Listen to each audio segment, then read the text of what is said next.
Hi there, Karen Roby here with ZDNet, talking with Jason Perlow and Jason Cipriani today for Jason Squared. And not so much of a debate today, but more of a discussion. Huawei has certainly been in the news a good bit lately. Lots of information surrounding this company and implications for other companies potentially down the road. Let's start with you, Jason Perlow. Just your thoughts on this and what all is going on here with Huawei. Sure. So a little bit of background here. And by the way, my voice is a little shot because I have a cold, so you'll just have to bear with me. But Huawei was, over a week ago, was just placed on the U.S. Commerce Department's entity list. Now, when you place a company on an entity list, that means that you cannot trade or sell anything to one of these companies that is on this list without expression of the United States government. Effectively, this is a kill switch. It says nobody can do business with this company that's an American firm. That includes a large number of Huawei's technology suppliers. That includes Google, Microsoft, Qualcomm, Broadcom, Xilinx, and quite a few others. Now, because of that, this is steamrolled and is extended to companies that are outside the United States, which includes ARM Limited. ARM Limited is a British company that designs processors. They license essentially the blueprints, the DNA of these processor designs to many companies, including Apple and Samsung, and quite a few others, including Huawei. Huawei has a subdivision called HI Silicon, which makes the chips that go into their smartphones and also their switch and communications equipment called the Kirin processor. Now, Huawei actually has these processors manufactured by the company called TSMC, Taiwan Semiconductor Manufacturing Corporation. They have manufacturing capabilities in both Taiwan and in China. Now, because this is licensed material, intellectual property, and that ARM has now discontinued their relationship with Huawei, Huawei can now not produce these processors under license legally anymore, which is a problem because it means where they get their chips. Well, their alternative in this situation is to create these chips without license, effectively flying the pirate flag. Now, in China, ARM operates as a joint venture between themselves and a private equity investment firm that is Chinese-based, which has about over 50% of the ownership.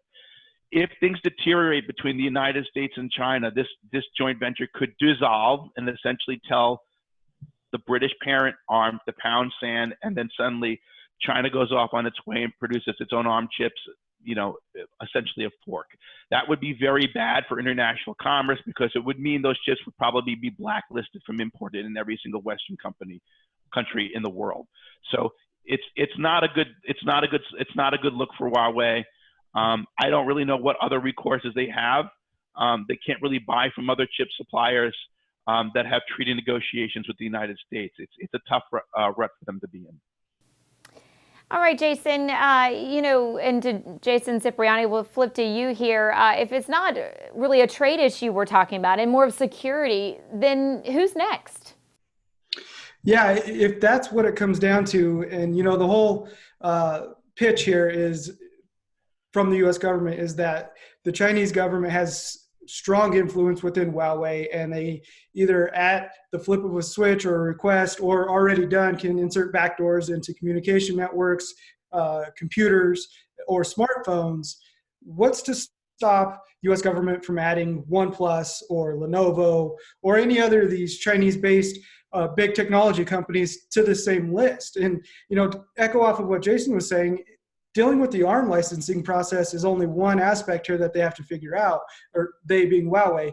The other is they're no longer allowed to use the official Android fork with Google's full support, where it provides access to Chrome and Gmail and Google Maps and all the other Google services that many of us know and love. And I realize in China that's not such a big deal, but outside of the world, as the #2 smartphone maker in the world, being Huawei, that's a huge deal. And the company has said that they're working on their own proprietary smartphone software that will run Android apps. But even then, they're not going to be allowed in the U.S. market. And it's still a huge hurdle for them to overcome. But going back to your question, Karen, we don't know where this ends if the security issue is really the issue. And, with President Trump's comment earlier this week or late last week that Huawei can now be a bargaining chip for the trade agreement with China. If Huawei was as big of a security risk that the U.S. government is saying, that they shouldn't even be involved in negotiations.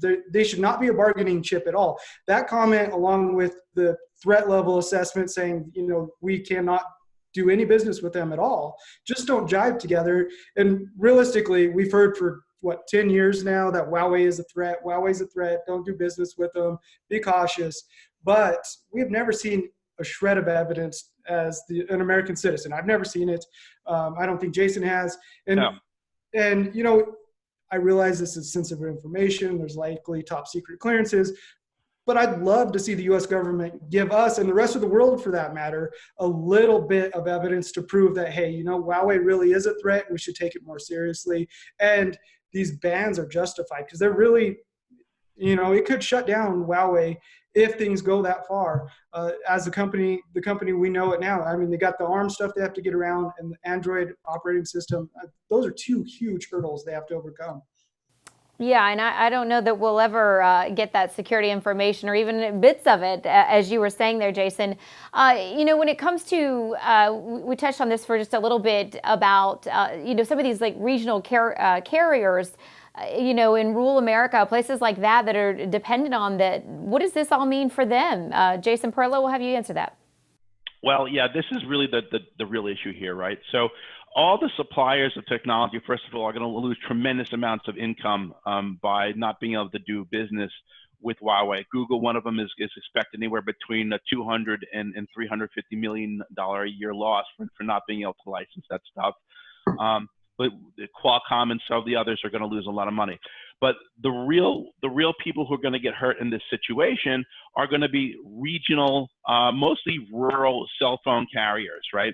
So your typical cell phone carrier might need to, if they have to replace all their Huawei core switch equipment and their transmitter equipment, they may have anywhere between $20 million and $60 million worth of equipment that they need to replace. Now that is not something a small regional carrier can do. It may cause them to go out of business. Now, the silver lining in this is that the T-Mobile Sprint merger, one of the requirements of that merger is that they have to be able to service, I believe, 90% of the United States, including regional areas when that completes. But that just makes T-Mobile Sprint the winner in the local small carrier war, and I don't think that's going to be very good for competition. So as far as the overall 5G adoption, that's going to slow things down because obviously Qualcomm equipment is very expensive. So is Ericsson equipment, and if all these regional and national carriers have to go with that stuff, it's going to be very expensive, and it's going to slow down adoption, and it's going to slow down consumers getting into 5G at all. Yeah, no doubt there. All right, Jason Cipriani, we're going to go to you for final thoughts on this.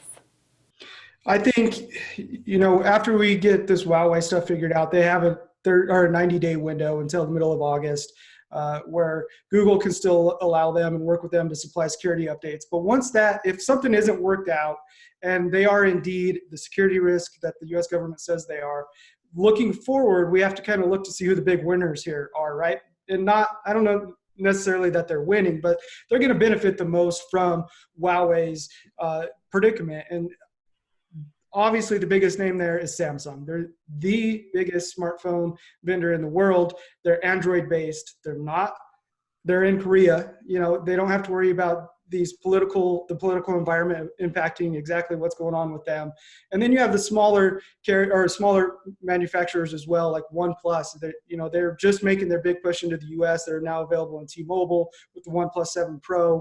Then you have the likes of Lenovo and other makers that are a little bit smaller, but they're going to benefit from all the people, especially globally, who are diehard Android users who are looking for a device to replace their Huawei P20, P30 Pro, whatever it may be. Yep, Samsung could definitely come out ahead here with this. Well, guys, I appreciate your insight on this and our discussion about Huawei. Jason Perlow, we certainly hope that you get to feeling better soon, and we will see everybody back here for our next edition of Jason Squared. Thanks for watching.